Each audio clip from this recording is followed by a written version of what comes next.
name is Lana. I'm the founder and editor-in-chief of Nounouche magazine, and today we are joined by a very special guest, Miss Kanya Mkhangisa, and she is not alone. She has a very special guest of her own, Yenakala. So welcome, Kanya. Thank you, Bonnie. I'm super excited. Congratulations. Thank you. We finally made it to Nounouche. You know. We've been talking about this, and this is just the right time though. It actually worked out perfectly because I think the cover we'd spoken about prior to this was with other people. Yeah, and so it's just about work. Yeah, so we're better to share it with like a special person. Do you know? So what do you call them?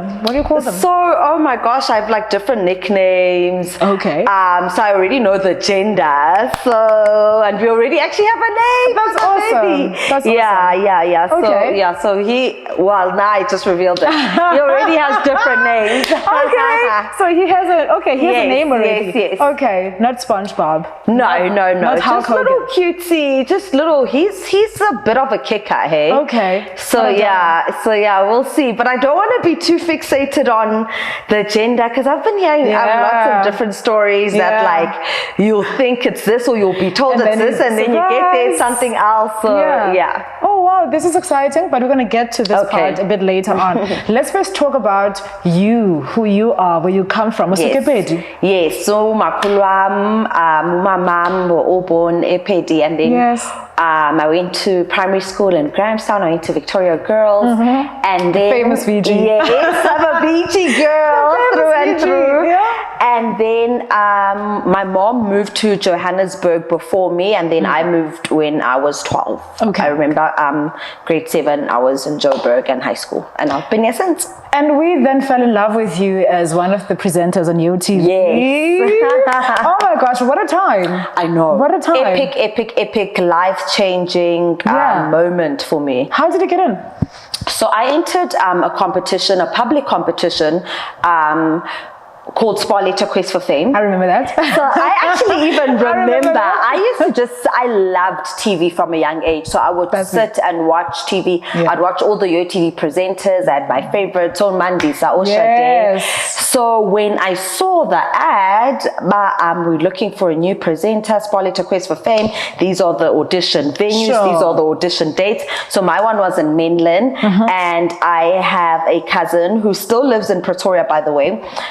So immediately when I saw it, I told my mom, I was like, oh my gosh, that weekend, I have to be do you want now Mimi? I'm going to visit Mimi for that weekend, and I'm going to the audition. And because I was always such a shy child growing up, my mom was like, okay, she didn't think anything to it. And then 3,000 kids later, I was the chosen one. And you did an exceptional job. Thank you. I loved Big Yo, loved watching you on all the other shows. You did well from a bit as well. Yes. Do you still remember, what are some of your fondest memories of the show? I think for me, it was, there were definitely several, but I remember prior to being a YoTV presenter, my family and my cousins and I would always go to the Rand show. Then it was called the Rand Easter show. So it was during the Easter holidays. We'd never miss it. And I remember as a child, I'd watch and I'd wait for the YoTV road show at the Rand Easter show. And I'd watch those kids and I'm like, I want to do that. Why don't I do that? I want to do that. So when I saw the auditions, I was like, this is my chance. So then now being a YoTV presenter and getting a chance to actually go to the Rand Easter show, but this time as a presenter was just for me a moment that always stands out. Like I went from watching the other YoTV presenters wanting to be one to being on stage and being that girl I dreamt of. So that's definitely a standout moment. And there was the Danny, you're the man. Yeah, so we had so much fun. That era was just like, it is amazing. Yeah, well, before social media. It is before social media, but also I'm so invested because I was one of those girls watching and writing letters. Yes. And, Calling in. Yes. I even know the number, 083-913-3030. I was that girl. But moving on, you then left and became, you pursued acting, which is something that you're really amazing at. Yes. Thank you. You are exceptional. So what led you to that career field? So while I was on YoTV, I was in high school, and obviously you contemplating what you're going to do after matric, you filling out forms for different universities, and I would interview a lot of musicians and a lot of actors and actresses. And I remember at the time I was like, I would actually like to be an actress. And I was like, you know what, because I'm already in the industry and I had an agent, I told my agent about it. So they would send me scripts, so I would rehearse until I finally got an audition that I went to, and it was for The Lab. The Lab on SABC3. It was a really, really big show at the time, and one of the leads whose daughter I played is Nambi Tampumlwana. So when I booked that job, still in high school, I fell in love with it so much, and I was like, okay, this is what I want to do. So what would you say are some of your career highlights as far as acting is concerned? Ooh, I think I might have a few. I think just also the shows I've been on. So I have gotten a chance and an opportunity and an honor to be on shows that I would watch. Prior to me being on them, and one was Isidingo. I think when I booked the Isidingo job, it was like a dream come true for me. I was like, oh, I can't believe it. So I've gotten a chance to be on such epic productions. Isidingo, when I played Cleopatra on, what is the name of the show? The Ferguson films, not the Queen. Was it Igazi? No. You didn't do. Did you do Igazi? I didn't do Igazi. You didn't do Igazi. What was it called? The epic one. I know the show that you're referring to. I'll tell you now. With Shona. Wait, you've done Isidingo, you did Shattered, you did Mtunzini, you did The Lab. I did so many. Mad Dogs, Zamalaza, you've done Mubango, you've done... And Mad Dogs was actually also international. So I think more than anything, it's just been the shows I've been on, epic, some international, and just working with such veterans in the industry, I think. How do you choose your script? How do you say this is the show that I want to do, and maybe not this particular one, but what informs that decision for you? So initially, when you're starting out, you don't really have much of a choice. You just like go to every audition you sent. And because I have been in the industry for over 15 years now, I definitely think I have set the mark. I think people know my work. So now, also it's different phases at different times in my life. I mean, now that I'm a mom to be, it's definitely going to be different. Absolutely. I know I got a script, an audition script a few months ago, or just like a month or two ago. And I don't know if you've noticed the content currently on TV is very sexual. So I also don't really want to be too typecast, but also just because I'm an expectant mom, I don't want to be too conservative and shy away from who I truly am. I think I still want to be Kanya, the Kanya that I'm known for, a bit of all of that, a bit of wild there. But I also definitely want to make better informed decisions, and I don't want to just be like an it girl, a slay queen type character, and or I don't want to be typecast like that. And that's very important. Yes, and I feel like I have shown diversity and range within my acting, so I would like to maybe explore roles that are more meaty, more meaningful, more like legacy projects I'd like to do. I love that. That's growth. That's very important. Do you have a ritual before you go on set or before you shoot a scene? What do you do to prepare yourself, to get yourself in the right zone? So every show is different. Every character is different. Just even going into an audition room, all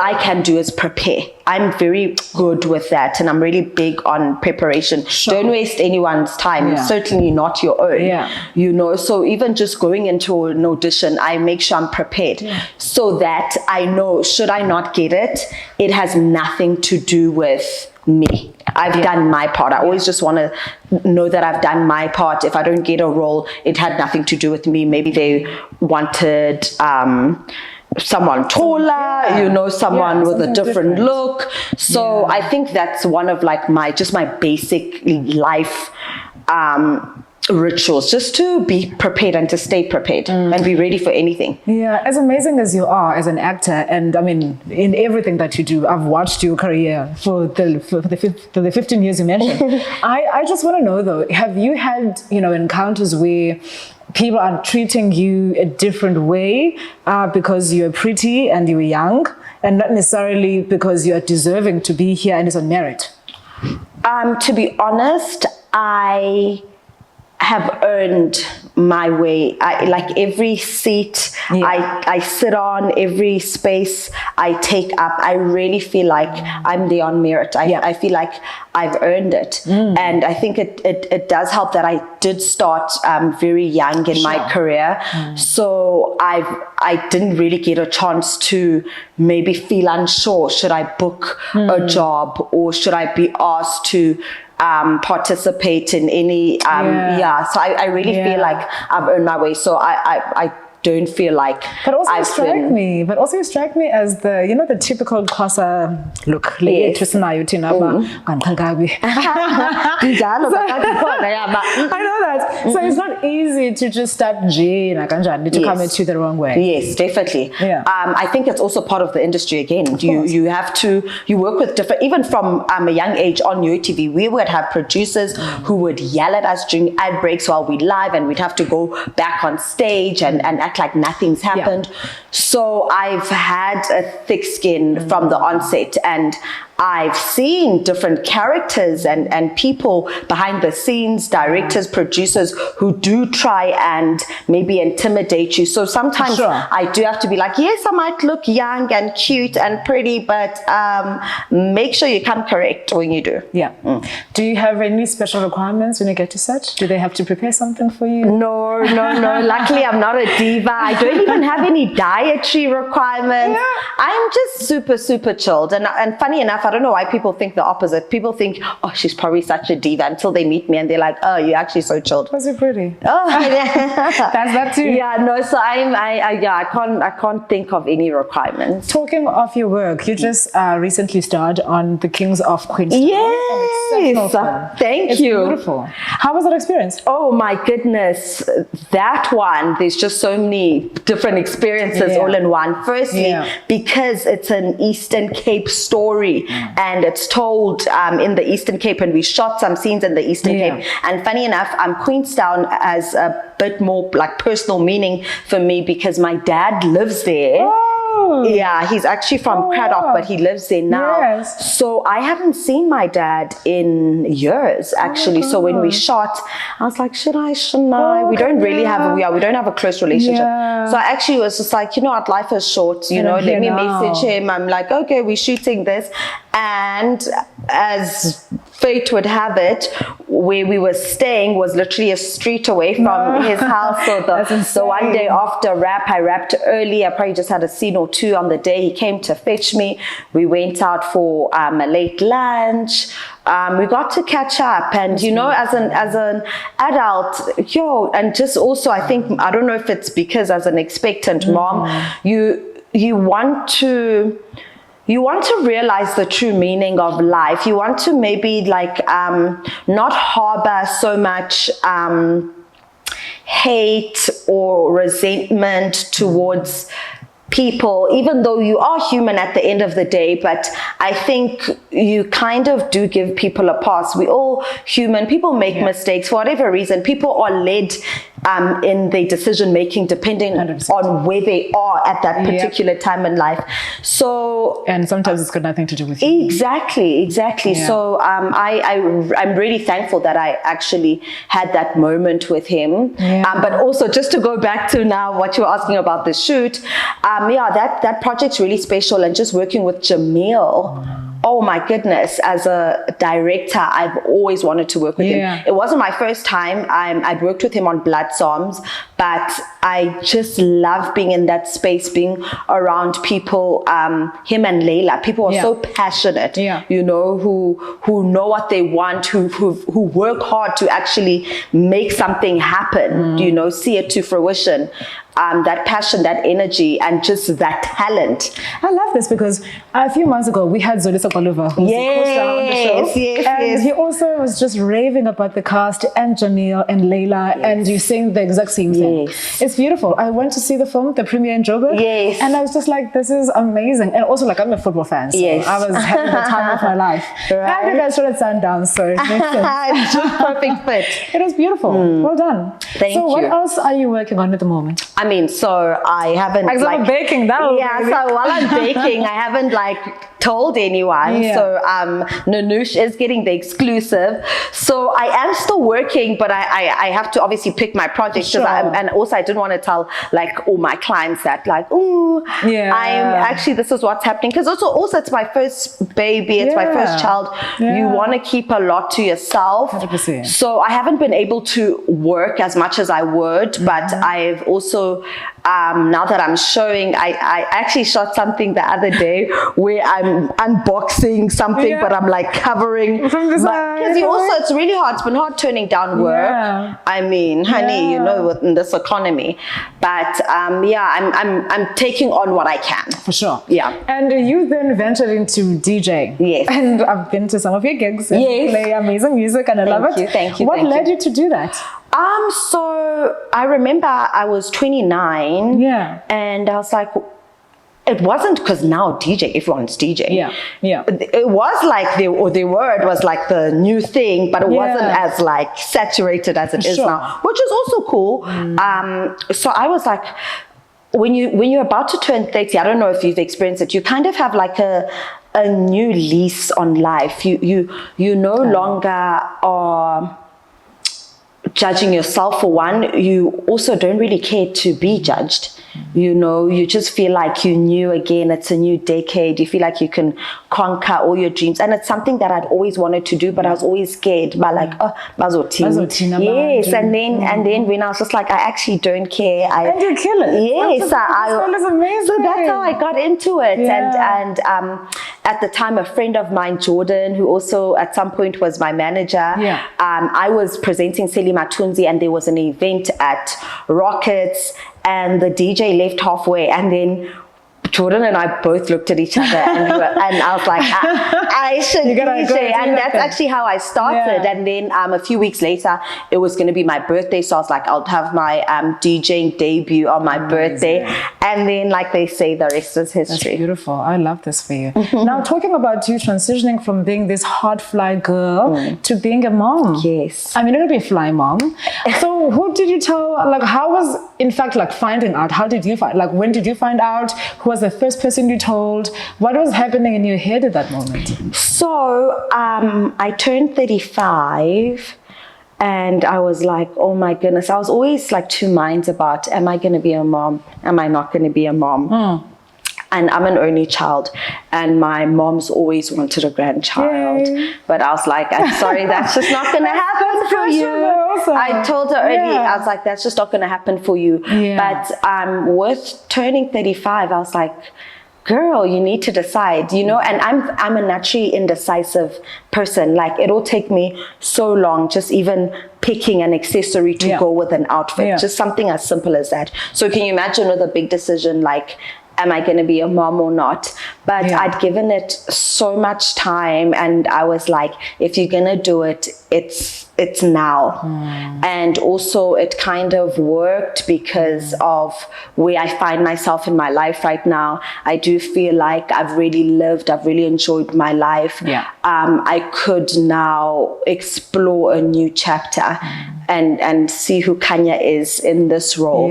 So then it was planned in that sense. But I mean, you know, with stuff like that, there's only so much planning you can do, and there's only so much of what God actually wants for you. So then you do plan in a sense like, okay, should it happen? awesome, you know. So when it happened, I was actually with my partner, and it wasn't like our first test. We'd taken so many that he was just like, oh, it's not, you know, when you just also don't want to have like all this expectation, and then it leads to disappointment. Exactly. So then when we found out, we were in disbelief, although it's crazy how you will still be shocked, although it was like, what did you think would happen? Exactly. Like, okay. You just never know with, you know, like I said, with what the universe wants, with what God has planned for you. So it was just, I cried, obviously. It's just like, I've been crying a lot with my pregnancy. It's just like such an emotional, you just can't, like every day I can't believe that I am baking a whole human person. Oh my God, that's a lifelong commitment. Yeah, that's insane, and that's one of the reasons why I had a hard time deciding if I was going to do it or not, because I am an only child. I'm selfish. I'm very independent. I like to pack up and leave if I need to without consulting anyone. So now I was like, your life's gonna change. Are you ready for that? So you say that you've been crying a lot, and I assume it's not, you know, it's hormonal, but also like there's joy in this. Yes, I'll literally I'll cry at maybe if I've told one of my friends that like I'm pregnant, and their reaction and how like happy they are, then I'll start crying. I'll cry at a movie. I'll cry at like, girl, do you even know what you're doing? Are you going to be fine? Are you making the right decision? So it's just like emotion. But how has your life changed? I mean, I've never been pregnant. I don't know what it's like. Do you eat a lot? Do you sleep a lot? Like, how has your lifestyle changed? So I think my only like major lifestyle change is my growing belly. I've been pretty much the same size all my life. I've had clothes that have been in my cupboard for years, which I love. And now having not like being able to wear certain things, and because I haven't like come out, having to hide and cover my belly, and like people are starting to notice like, oh, you like wearing tight things. What's going on with this girl? And people speculating. So that's been the biggest change. But in terms of my diet, I literally eat the same. I'm not really big on food. I've always just been big on good food. So even this baby's been so good to me. I haven't been sick. I'm blessed to say that I've had like a fairly, or as easy as it can get, pregnancy. What's your biggest wish for him? Your biggest prayer for him? What do you want for him? I want him to know that he's loved, because when he knows that he's loved, he will have the confidence to be able to become the best version of himself. And whatever that is, whatever he chooses that to be for him. Where did you meet his father?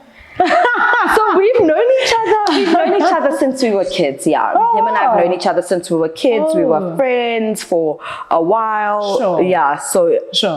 We've just known each other for a while. For long. Yes. Okay, cool. So he's as excited, obviously. Oh my goodness, he's more excited. He was always asking me, when are we having our baby? And I'd be like, no, relax. So he's over the moon. And finally, he's here. He can't believe it. Okay, so you speak of, of this beautiful somebody that we're about to meet soon. So finally, what's the biggest lesson for you? Like, has it brought you to yourself a lot more? What's like, I'm assuming it's like a spiritual transformation of sorts. Yeah. I think for me, the biggest one is just the realization that we get so caught up, and it's not our fault, we get so caught up in what we think is the meaning of life and what we want for ourselves. And I'm, like I said, I'm probably still am selfish. I'm really into me first. Like, how is this going to serve me? So you really appreciate life in a way where it makes you see that it is about you, but it really isn't.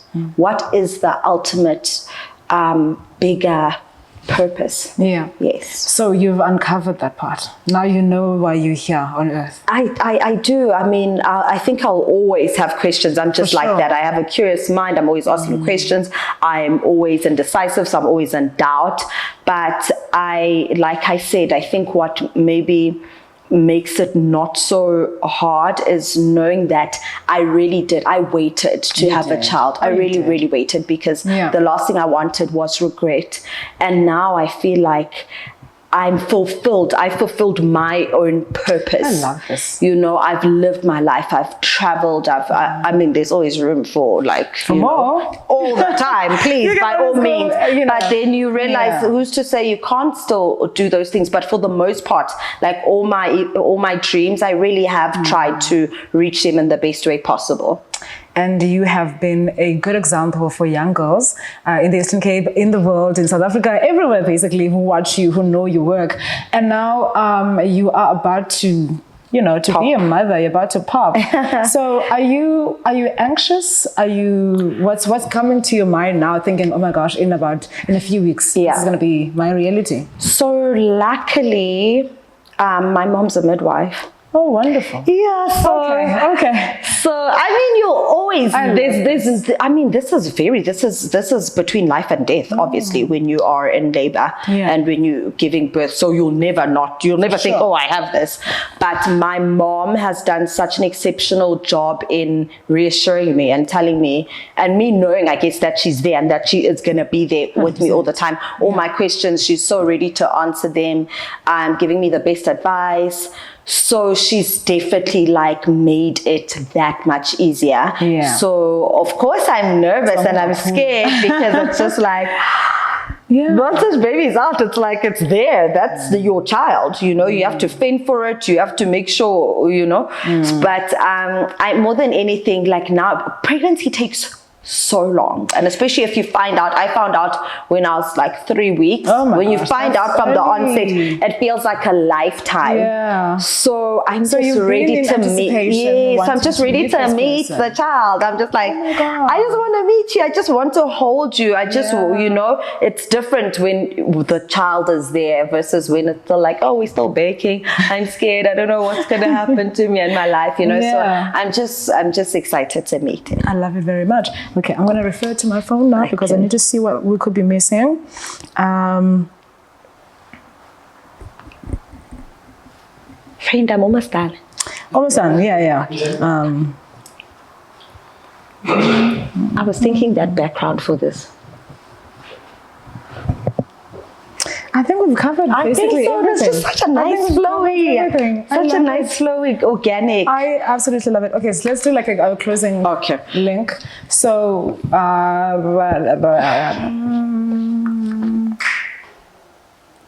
okay, now we're going to do a very quick, trivia with Kanya. That's going to be a separate segment, right? Okay. Okay, cool. So what are the 5 things you can't live without? My phone, definitely. Yes. What else can't I live without? I see someone in the background waving, but I'm gonna ignore them. I don't know. I think when I have my phone, I'm good to go. Yeah, which is also telling. That means I'm quite self-sufficient. I love that. And what's on your playlist right now? On my playlist right now, Summer Walker is always on my playlist. Okay. I like the Moti record. Something in the horns. What's it called? Oh, I don't know. Yeah, that's really bad. And also, guys, I have pregnancy brain. Just by the way, it's a real thing. Memory loss on 100. Really? Oh my gosh. Yeah. Okay. Yeah. Okay. Do you prefer reading or watching movies? I love watching movies. What's the last movie you watched? I did watch something right after the Queenstown King. Yes. I just can't remember the name. Okay. So who's your favorite South African actor? I have 2, male and female. Aubrey Poe is my class act. Yes. And then I've always really liked Moshidi Motshekga. I love her. Yeah, I think that's my top 2. She was on At the River, Scandal, and definitely. Yeah, that's my top 2. She's amazing. Yeah. Okay, so how would you like to be remembered? I would like to be remembered as just having lived my life unapologetically. Yes, ma'am. Going for my dreams and hopefully making a difference in someone else's life. What would you like to say to young girls that are watching this interview right now, who are inspired by your work, who want to be as exceptional as you are? The young girls right now, first of all, you guys live in a completely different era to the one that I grew up in. So I would just like to remind you that hard work will never go out of style. Hard work will get you in the room and make sure you stay in the room, and being humble and being kind and knowing how to treat people. Those are things you just should never forget. And yeah, all the other things then come with it. All the fame, popularity, yeah. Having known you for this long, it's because we work with different people and we know how the industry works. You'll see people, we're behind the scenes. No one talks about us, and that's okay. But you walk into rooms and people are like, depending on how they feel in the day. It's never the case with you, and I love that. Oh, thank you. It's never the case. Thank you, because it's beautiful. I mean, we're all equal. We're all human. Who tells what to decide about? Who's that? Yeah, no. I'm not about that. Okay, in closing, what was your best look for your Nounouche magazine cover shoot? That's going to be a hard one. Yeah. But the first Maxhosa two-piece. Yes. Because I still don't know which one's going to be the cover. So the one where I'm wearing a Bralet. Yeah. I thought that's beautiful. It just unearths that Xhosa femininity, regal, but still fun, but still kanya. Yeah. So I liked that. And then one of our last looks that we shot, where I'm wearing my thigh-high black boots, I'm wearing a two-piece bikini. Oh yes, ma'am. I am slaying. It's almost like a very edgy, beautiful. dark, but like it gives you a sense of, yes, you're pregnant, but yes, you can slay. You can be hot as hell. If not hotter than like how you normally are when pregnant. Okay, now in closing, could you then remind us of your YoTV? I'm still stuck there. Okay, I just want like one of your best links, if you still remember your big Yo days. I'll probably just have to make one up now. And my voice is so much deeper and now. You're out on Nounouche, by the way. Okay, cool. Okay. What's up, everyone? This is Kanyam Kangisa and Bonnie over here. This was the interview of Baby and I can't wait to meet him. Till then, I used to say stuff like that. Literally. Yes, we used to. Thank you so much. Oh, thank you. Oh my God, this is beautiful. Thank you, babe. Thank you. Oh, and thank this was so nice. Hey. That was awesome. Do we like that link? I like it. Do we like it? It's fun. It's fun. It's very much. Yeah, it's still like back then. Yes.